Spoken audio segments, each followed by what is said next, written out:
They seem to be everywhere. Plant-based protein burger and food options at most quick-serve restaurants, more options showing up in cafeterias and restaurants, a lot more options available in the grocery store, and more ads on television and on the internet. Plant-based proteins of all kinds are here, and they're here to stay. Today, we're going to talk about alternate meat options. I'm Diane Mason with the Boone County Cooperative Extension Service in Kentucky. In 2009, Gardein introduced their frozen plant-based meat line. However, in 2019, the plant-based meat offerings really took off, with more than a dozen companies introducing a number of products. From small producers to large, plant-based meats have been developed to mimic beef, chicken, and fish. Some are sold in the fresh meat case as ground meats or shaped burgers. Others are available in the frozen food section. Today, we'll take a look at alternate meat sources, beef, plant-based meats, and tips for choosing and preparing, and then provide you a quick summary. We've eaten a lot of plant-based protein alternatives for years. Soy products including tempeh, tofu, and edamame. TVP or TSP, better known as textured vegetable protein or textured soy protein, have been on the market for years. Seitan, which is a wheat-based product, and our traditional dried beans, peas, and lentils. We also look to quinoa and some other grains for complete proteins.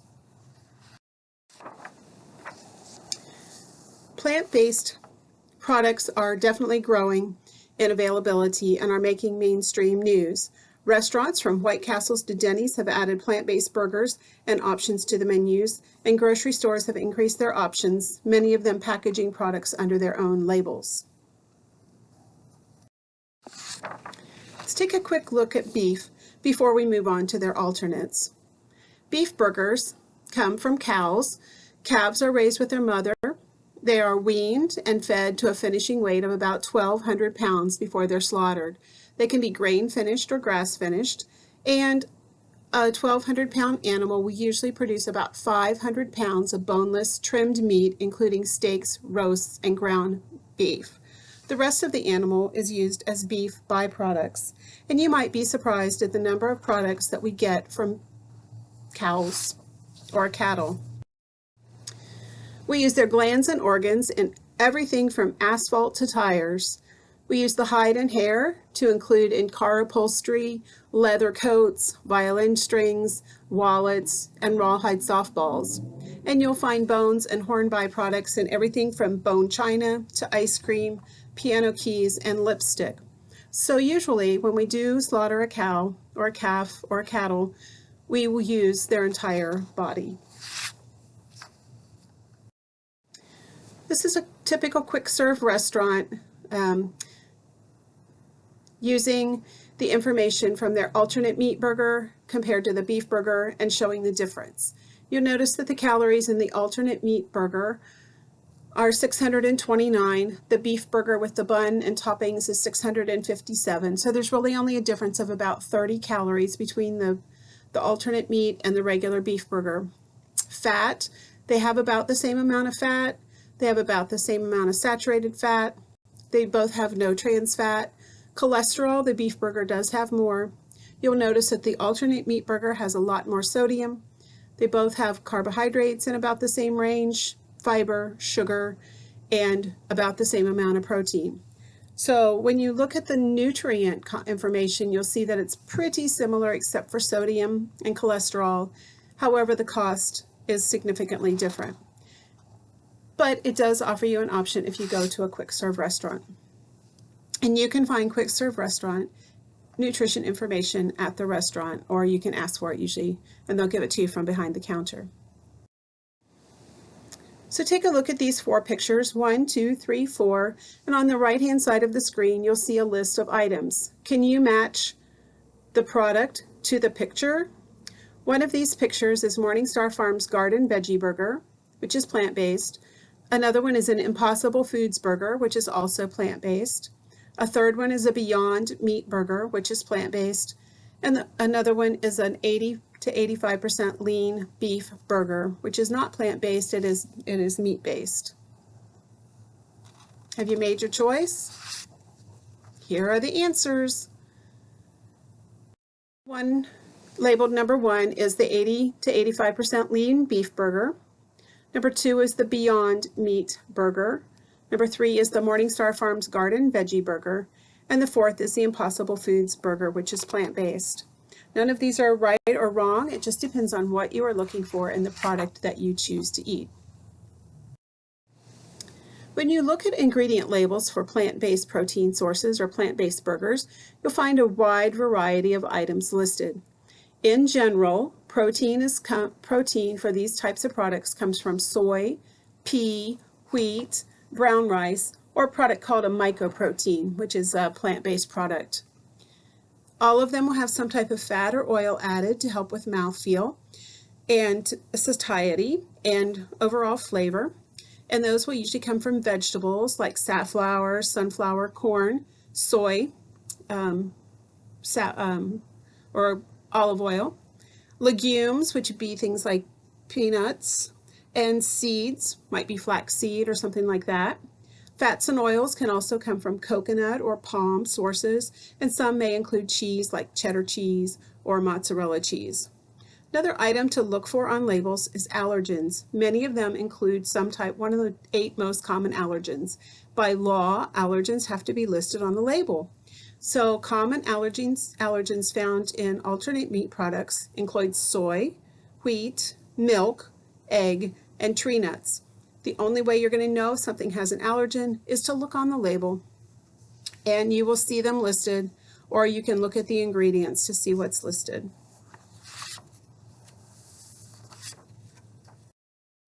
In the remainder of the session, we'll focus on meat-free burgers or meat-free grounds. There are a lot of options available in the refrigerated and freezer cases at the local grocery stores, and we'll take a look at some that are readily available in our area. Again, we're not promoting one brand over another, simply sharing information that will help you determine if you want to use these products and how to use them successfully if you do choose to use them. In general, most of the cooking instructions will tell you to cook the product to 160 or 165 degrees. This gives you a better taste and helps with food safety. Though there's no meat included in these items, they are high in protein, they are highly processed, and they can cause foodborne illness. In general, most brands do not recommend using the microwave. Most will say to cook in a pan, and some may tell you you can cook it on a grill. Several will cook for 4 minutes per side on medium-high to high heat. One side may become more cooked or black than the other. It's best if you use a food thermometer to check the accuracy and the final temperature of the product. One thing you don't want to do is overcook, as they'll toughen and some will become almost inedible. Some on the package will tell you not to freeze, and others will tell you to use within 3 days of opening. So it's important to look at the labels and read and understand what you're purchasing. Let's take a quick look at several different brands. Again, we're not promoting brands, just trying to help you become familiar with some of these products. Morningstar Farms Veggie Burger has been around for years.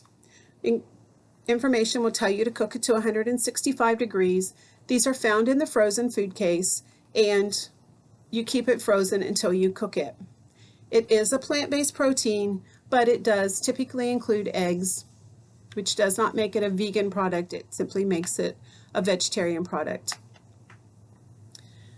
You can usually recognize most of the ingredients listed in this particular product. One important thing to do with this one is not overcook it, and it does not typically have the texture of a meat burger. The Impossible Burger came on the market in 2019. The company was actually founded in 2011. It has a lot of hype. It is used in several of the fast food chains. It is a plant-based protein. It is different from the veggie burger because it contains a product called heme, and heme is extracted from the roots of soy plants to be used in the Impossible Burger. It is a fermented product, and that creates a lot of heme, and then the heme is mixed with other ingredients. So again, when you read the label, you'll see the number of ingredients on the product. Some of these you may know what they are, others you may not. Their directions do tell you to fully cook it to 160 degrees, and it says if you purchase it frozen, thaw it in the refrigerator and use it sealed within 10 days.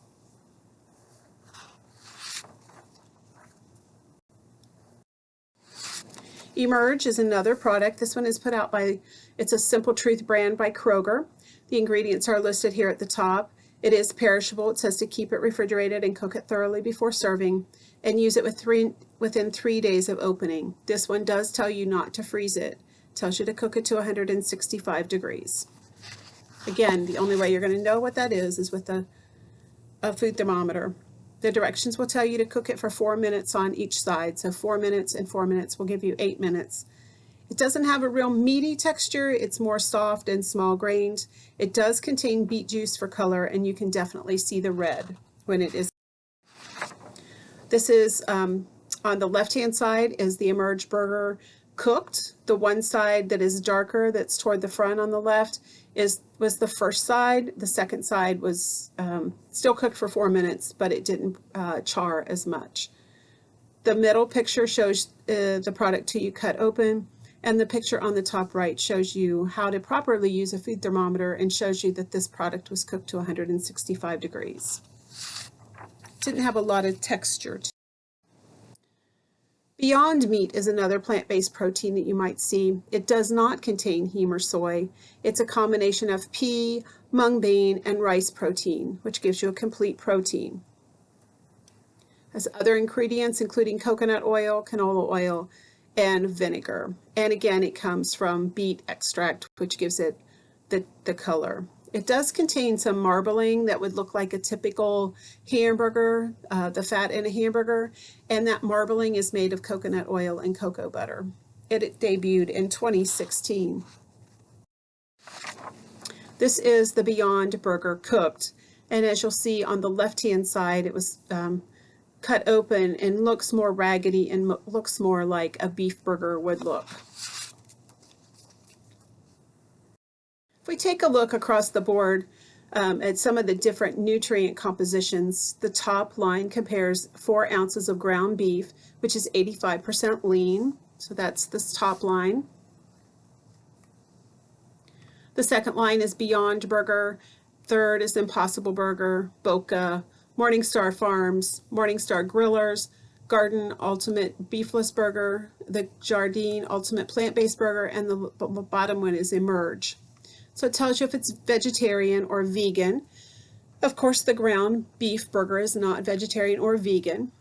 Veg means that it usually has egg or cheese in it. That would not be vegetarian, or would not be vegan, it would be vegetarian. Vegan means it has no animal products at all in it. So look down across, you'll see that calories for the top 1, 2, 3, 4, 5 are about the same. Then we go into a couple, but you'll also look and see that this is a smaller portion, 2.5 ounces for 150 calories versus 4 ounces, so you'd have to calculate that out. So most of these are in the 4-ounce range. Carbohydrates, of course the beef burger has none. The others do have some. Protein is pretty similar across the board. Total fat, one of them has a pretty low amount of fat, saturated fat. The big difference is when you come over here to sodium, and you'll see that all of the meatless burgers or the alternate meat protein sources have more sodium in them than just a beef burger would. So another thing to compare is the number of ingredients, because some of the ingredients listed on the label, you may not know what they are, and you may not even be able to pronounce them. So the Impossible Burger has 21 ingredients. Beyond has 18, Morningstar Farms has 37, and the Emerge has 21, and the beef burger has 1. Again, calories across the board are relatively similar. Fat in the Impossible Burger, 14 grams, 18 grams in the Beyond Burger, and 17 in the beef burger. Again, sodium is much higher in the meat alternate burger. Protein is quite similar, and the beef burger would have cholesterol, whereas the others generally don't. So this is another type of product. This is not a meatless burger. It is a combination of meat of beef and meat alternate, so protein source, alternate meat protein source. This one happens to combine Angus beef and a pea protein, has some dried egg solids. So they're trying to help pull some of the fat content down and still give you that beef sensation. It's about $14 per pound when you calculate it out. That's another thing to look at, is the cost of some of these. Some of these will run you $14, $15, $18 a pound when you consider that most of the packages that they come packaged in are only 8 ounces to begin with. So if you do choose to use protein source, the ideal qualities would be that it tastes beefy and meaty if you're looking for it to replace a beef burger. Flavors were balanced and complex. They felt that the ones that contained heme from soy and like hemoglobin were more comparable to a meat burger. They were cooked to a brown color and the burgers developed a crispy outer layer, and that they had a coarse and uneven texture in the both raw and cooked product. And this was Cooks Illustrated, America's Test Kitchen, who tested these products and came up with these ideal qualities. So some tips for preparing these alternate meat burgers include: follow the package directions. These companies have invested a lot of money in creating these products and want you to have the best experience possible. So they have done all kinds of testing, they've come up with recipes, and they've come up with methods on how to cook these. Most packages will tell you that the stove top is probably your best choice and tell you to avoid cooking them in the microwave or even cooking them on the grill. Sometimes they don't hold together well enough to be on a grill for them to turn and cook properly. The other thing is to use a meat thermometer so that you can make sure that you cook it to the proper temperature. Another tip is to serve it immediately and eat it while it's hot. These products do not benefit from getting cold or going to room temperature. So it is best to cook them right before you serve them.